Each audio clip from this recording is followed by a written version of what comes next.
જામનગરમાં જર્જરિત ઇમારત તોડી પાડવા માટે મનપાની કાર્યવાહી જોવા મળી। શહેરભરમાં કાર્યવાહી હાથ ધરવામાં આવી છે।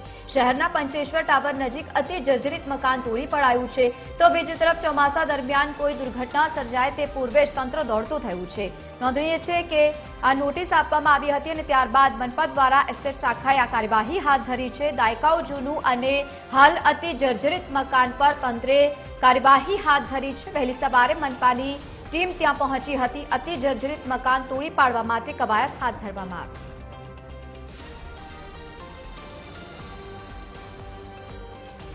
સંવાદદાતા સલમાન ખાન ફોન લાઈન પર જોડાયા છે। સલમાન ખાન, જે રીતે કાર્યવાહી હાથ ધરવામાં આવી છે, વધુ એકવાર જર્જરિત ઇમારત તોડી પાડવામાં આવી, શું વધુ વિગત? લવલેન, જામનગર મનપા તંત્ર દ્વારા જે દર વર્ષે જે જર્જરિત અને અતિ જર્જરિત જે ઇમારતો છે તેમને શહેરમાં આવેલી છે કે જેમાં ક્યાંક ને ક્યાંક જે ચોમાસા પૂર્વે જે નોટિસો તો આપવામાં આવતી હોય છે અને જે આસામીઓ છે તેઓ દ્વારા જે જાતે જ આ જે કહી શકાય કે ઇમારતો છે તેમને જર્જરિત ઇમારતોને દૂર કરવા માટેની જે નોટિસો આપ્યા બાદ જે ક્યાંક ને ક્યાંક હવે તંત્ર છે તે જાગ્યું હોય અને જર્જરિત ઇમારતો તોડી પાડવા માટે ક્યાંક ને ક્યાંક કાર્યવાહી છે તે હાથ ધરવામાં આવી છે। કારણ કે જે રીતે આસામીઓ દ્વારા ઇમારતો જર્જરિત ઇમારતો છે તે દૂર ન કરાતા આખરે મનપા તંત્રની એસ્ટેટ શાખા છે તેઓ દ્વારા આજથી ક્યાંક ને ક્યાંક ઝુંબેશ છે તે શરૂ કરી દેવામાં આવી છે।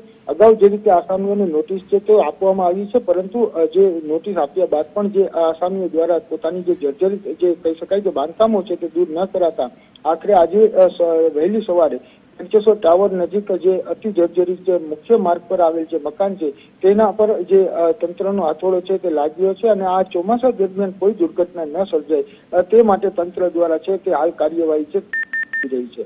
જી લવલી, જી બિલકુલ, આભાર સમગ્ર માહિતી સાથે જોડાવા બદલ। તો વહેલી સવારે મનપાની અતિ જર્જરિત મકાન તોડી પાડવા માટે કવાયત હાથ ધરાઈ।